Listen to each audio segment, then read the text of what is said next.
berlatar di sebuah pemukiman penduduk. Seorang pria parubaya bernama Tom Cooper terlihat memarkirkan mobilnya tepat di depan rumah mantan istrinya. Tom yang diketahui bersifat temperamental ini nekat mendatangi rumah tersebut di pagi hari buta.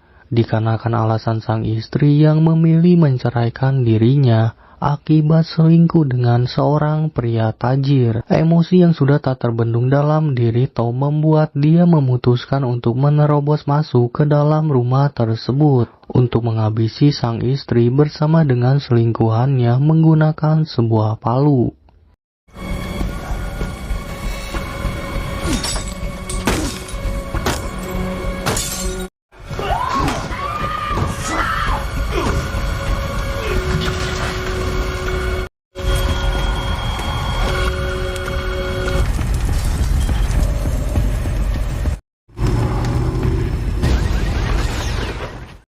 Dan cerita akan berfokus kepada seorang wanita single parents bernama Rachel yang saat ini tinggal bersama dengan putra semata wayangnya bernama Kyle. Sedangkan diketahui hubungan keluarganya saat ini sedang dalam proses perceraian. No, I don't. Shouldn't you be dressed? Okay. Di dalam rumah ini, Rachel ternyata tak hanya tinggal berdua bersama putranya. Dia mengizinkan adik laki-lakinya bernama Fred tinggal bersama dengannya. Meski sebenarnya akhir-akhir ini, Rachel merasa keberatan dikarenakan sang adik diam-diam mengajak pacarnya menginap tanpa seizin dirinya. Fiscally responsible? Maybe it's time to kick in some rent here. Rachel, I'm sorry. It's okay. Bye, guys. See you after school. Rachel kemudian buru-buru mengantar putranya pergi ke sekolah karena akhir-akhir ini seringkali terlambat masuk gara-gara dirinya. Namun di tengah perjalanan kendaraan mereka terjebak macet, sehingga Rachel yang tak punya pilihan lain pun dengan terpaksa memutuskan untuk mengambil jalan lain, yaitu dengan melewati jalan tol yang dilarang oleh Kyle, karena saat di pagi hari jalan tol justru lebih padat. We must. Oh no! This is gonna be quicker, okay? Gonna be late. Trust me, Kyle. Fine. Di tengah perjalanan, mantan suami Rachel tiba-tiba menghubungi Kyle dan memberitahunya jika sang ayah terpaksa membatalkan rencana pergi menonton pertandingan baseball dengannya. Dan hal itu membuat Kyle terlihat kecewa. Rachel yang tak ingin melihat putranya kecewa menegaskan kepada mantan suaminya itu agar tidak menjanjikan sesuatu jika tak bisa ditepati, dan berujung malah merusak suasana hati Kyle. Everything to be fair and square. I'm sorry again, bud. I'll talk to you soon, okay? All right. Bye. I'm sorry, Kyle. Charlie's is an automatic detention. Tak lama kemudian, Rachel tiba-tiba mendapat telepon dari bosnya karena ingin menemui dirinya. Rachel yang sedang terjebak macet meminta waktu kepada bosnya karena dia pasti akan terlambat. Namun tanpa diduga, perkataan itu membuat Rachel akhirnya dipecat dari pekerjaannya. Akibat dirinya seringkali tak bisa datang tepat waktu. Rachel yang seketika terdiam memilih untuk menutupi kabar buruk itu dari putranya. Terlebih dia sadar bahwa keputusan bosnya itu disebabkan oleh dirinya sendiri yang selalu ketiduran di saat akan pergi mengantar putranya pagi-pagi. Rachel yang tak ingin putranya terlambat masuk sekolah memutuskan untuk keluar dari jalur tol dan mengambil jalan normal, sembari mengatakan bahwa dirinya telah salah menilai perkataan Kyle terkait dengan jalan tol. No more freeways, okay?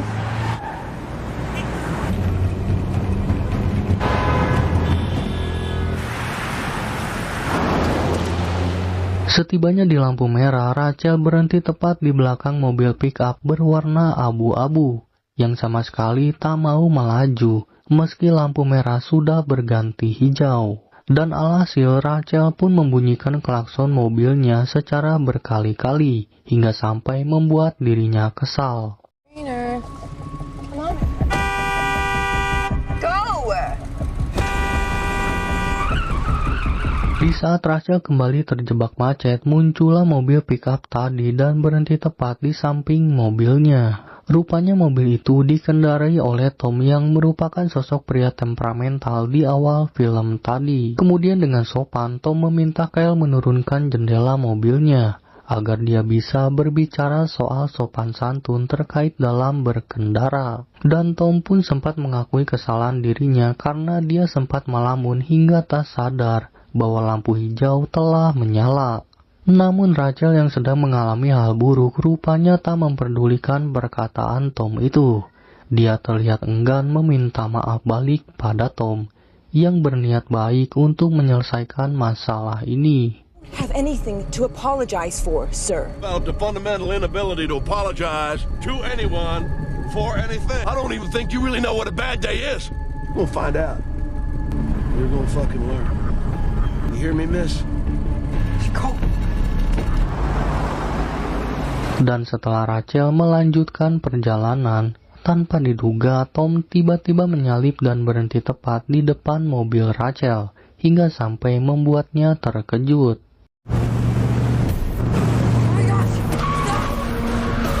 Saat Tom melaju kembali, tiba-tiba dia membelokkan mobilnya dan menatap tajam ke arah Rachel, seolah-olah sedang memberikan ancaman. What's he doing? Just let this person go on his way and the back way, okay? Okay.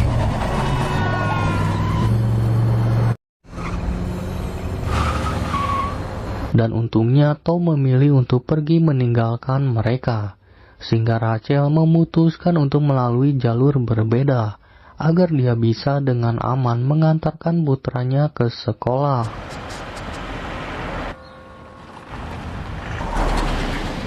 So I'll bail you at 3:30 on the nose? Please try to be on time. Yeah, of course.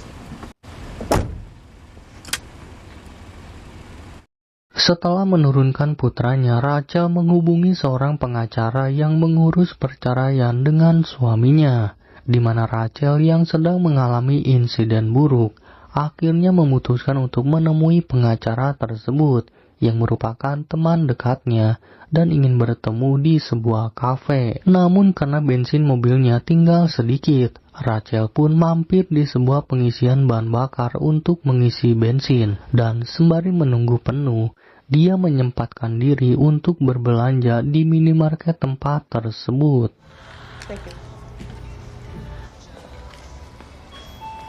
Namun di saat akan membayar belanjaannya, Rachel malah mendapati adanya mobil pick-up berwarna abu-abu di belakang mobilnya. Dan betapa terkejut dirinya setelah mengetahui bahwa pria yang berada di dalam mobil tersebut adalah Tom, yang dipastikan telah mengikutinya diam-diam hingga sampai ke tempat pom bensin ini. Sure the guy in that truck's following me. I can call him. I honked my horn at him and now He's road raging. I don't know, I'm probably just being paranoid. Beruntung ada seorang pelanggan pria yang berbaik hati untuk mengantarkan Rachel sampai kembali ke mobilnya. Bahkan pria itu bersedia untuk memeriksa nomor plat mobil Tom agar dia ataupun Rachel bisa menghubungi polisi jika Tom masih mengikutinya. 711 TPX. Thanks. You just chill, man. Go your own way. Setelah menyuruh Rachel pergi, pria itu kemudian berusaha menghadang Tom dengan penuh percaya diri. Tapi tanpa diduga inilah yang terjadi.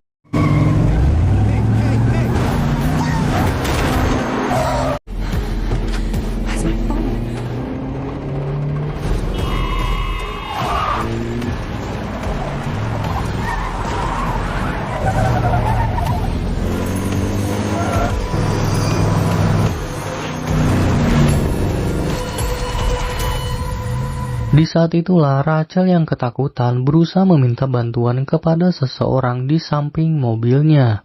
Tapi orang tersebut rupanya tidak memperdulikan dirinya. Hingga sampai ketika lampu hijau menyala kembali, Rachel pun melajukan mobilnya dengan cepat. Sembari dia berusaha mencari ponselnya agar bisa menghubungi polisi.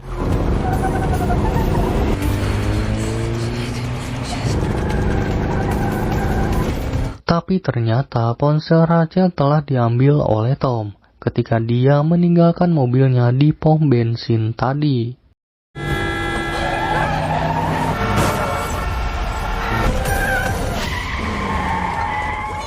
Rachel yang hampir menabrak seseorang berusaha meminta maaf dan kemudian dia memutuskan untuk masuk ke jalan pemukiman agar bisa mengamankan dirinya dari kejaran Tom. Hingga sampai akhirnya dia berhenti tepat di bawah jalan tol untuk bersembunyi.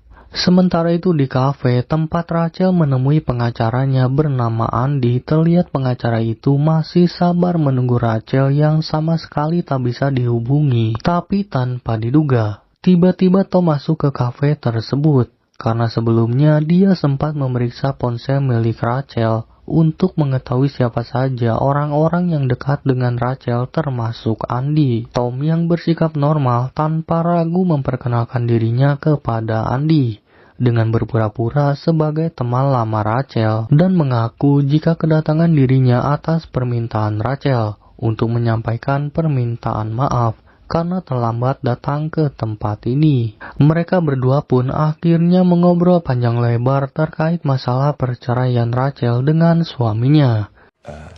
When you talk to her? Okay, so she's okay? You said she was stressed because of her. Actually, you said that. Really? Yeah. You fuck around or anything like that? She let me listen to his voicemails. Well, the man's quit every job he's ever had. He's just miserable. Hingga sampai akhirnya Tom meminjam ponsel Andy untuk menghubungi Rachel agar Andy tidak meninggalkan tempat ini.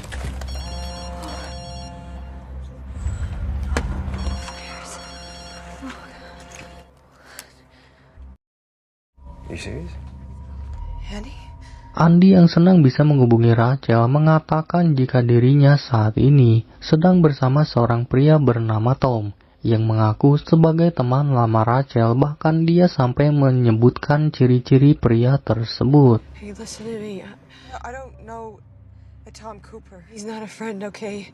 To apologize to me for being late. Nice. Run over someone at a gas station. Give me today.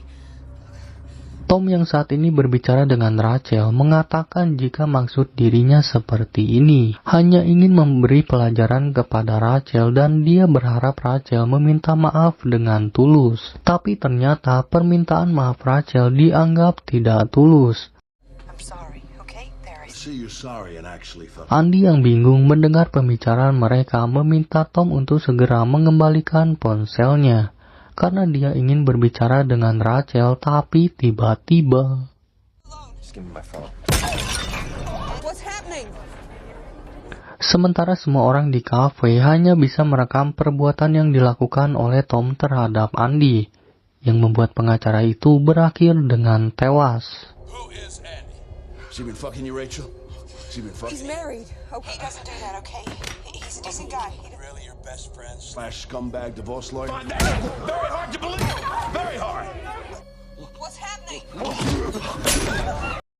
Tak lama kemudian, kejadian mengerikan di kafe itu pun akhirnya masuk ke dalam berita di televisi. Tom kini menjadi buronan polisi atas aksi sadis yang dia lakukan di depan umum. Dan Fred yang saat ini berada di dalam rumah Rachel merasa merinding mendengar berita tersebut. Namun di saat Fred memanggil pacarnya, dia sama sekali tidak mendengar jawaban apapun. Dan betapa kagetnya dia setelah mendapati bahwa mobil pick-up milik Tom telah berada tepat di depan rumah Rachel.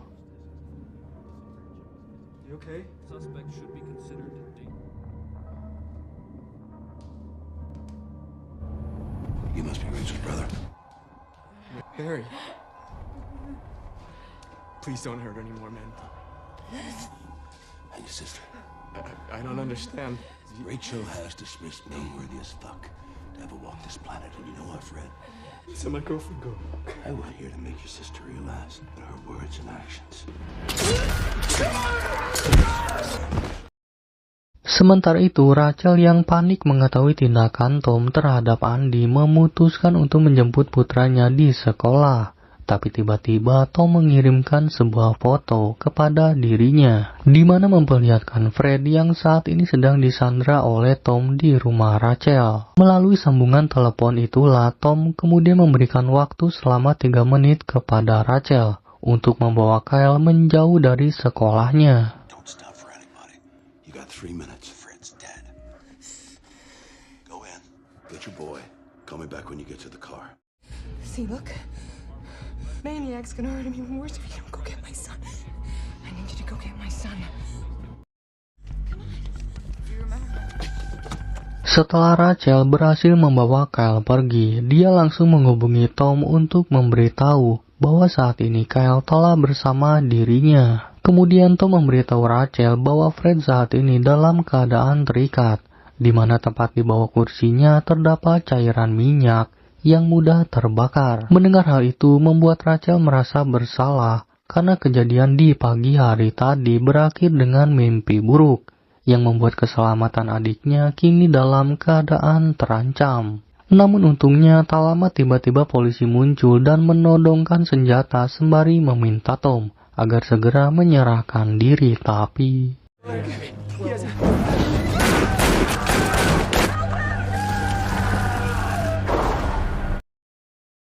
ternyata Tom masih bisa melarikan diri meski bahunya terkena tembakan. Dia lalu memberitahu Rachel bahwa Fred telah tewas oleh dirinya. Dan saat ini Tom berencana untuk melakukan hal yang sama kepada Kyle sebelum dia akhirnya menghabisi Rachel.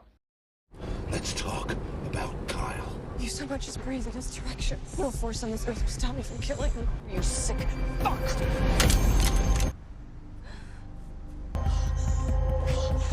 Where should we go? Police station. We should go to the police station. Rachel yang berencana untuk pergi ke kantor polisi meminta Kyle untuk mencari tabletnya yang hilang karena dia menyadari jika tablet itu digunakan sebagai alat pelacak oleh Tom untuk mencari keberadaan dirinya. Look under the seats. Where? Under your seats. What? It was tapes. Setelah Kyle berhasil menemukan tablet tersebut, Rachel menyuruh putranya untuk tidak membuangnya, melainkan melacak balik keberadaan Tom melalui ponsel yang dicuri oleh Tom. Hingga tanpa diduga, ternyata Tom telah berada tepat di depan mereka, menggunakan mobil milik tetangga Rachel. Oh my god, he's in front of us. He is. Where's he at? Kyle yang melihat adanya mobil polisi meminta ibunya untuk segera mendekatinya agar mereka bisa meminta bantuan. Rachel pun diam-diam menyalip kendaraan Tom untuk mendekati mobil tersebut dengan harapan Tom tidak menyadari keberadaan dirinya. Hingga saat mereka berada di samping mobil polisi, Kyle dan Rachel pun langsung memberitahu bahwa tepat di belakangnya terdapat seorang buronan yang sedang mengikuti dirinya.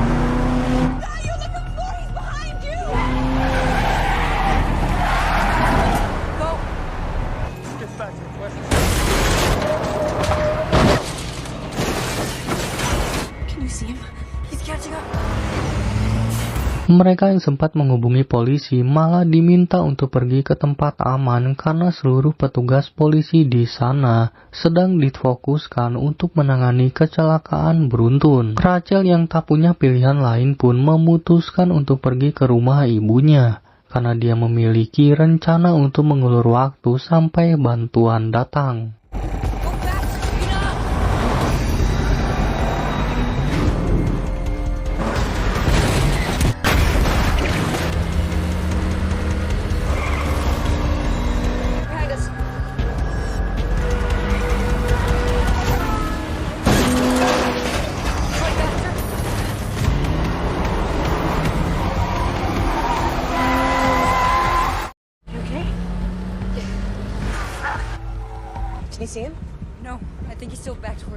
Setelah berhasil meloloskan diri dari Tom, Rachel pun langsung pergi menuju rumah ibunya. Dan setibanya di sana, dia meminta Kyle untuk bersembunyi di dalam rumah, sedangkan dia akan berusaha untuk menghentikan Tom.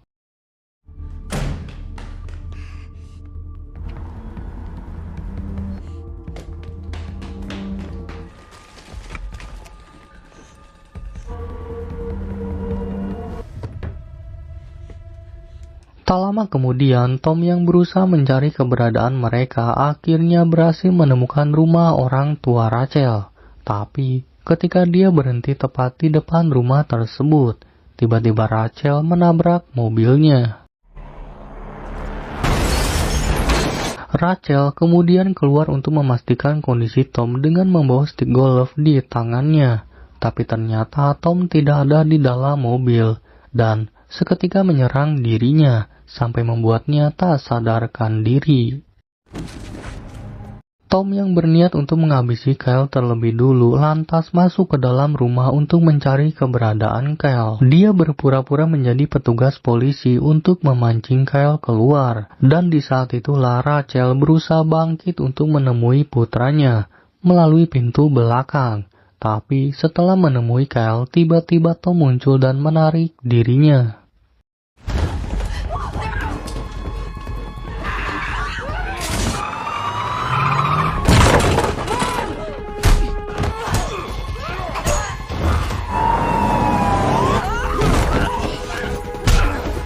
Khawatir dengan keselamatan putranya, Rachel pun berusaha mencari sebuah gunting yang sempat dia bawa. Dan setelah menemukannya, kemudian inilah yang terjadi.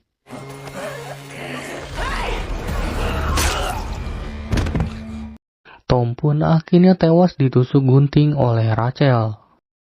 Tak lama kemudian, polisi pun akhirnya datang menemui mereka dan memberitahu Rachel bahwa Fred ternyata masih hidup. Membuat mereka berdua senang mendengar kabar tersebut. Dan setelah diizinkan pergi oleh polisi, mereka berdua pun langsung menuju rumah sakit untuk menemui Fred. Namun di tengah perjalanan, Rachel sempat dibuat kesal oleh seorang pengendara yang tiba-tiba melintas. Beruntung setelah belajar dari kesalahannya, Rachel pun memilih untuk bersabar dengan tidak menekan klakson mobilnya. Karena dia tak ingin kejadian serupa menimpa dirinya lagi ataupun keluarganya. Dan film pun berakhir sampai di sini.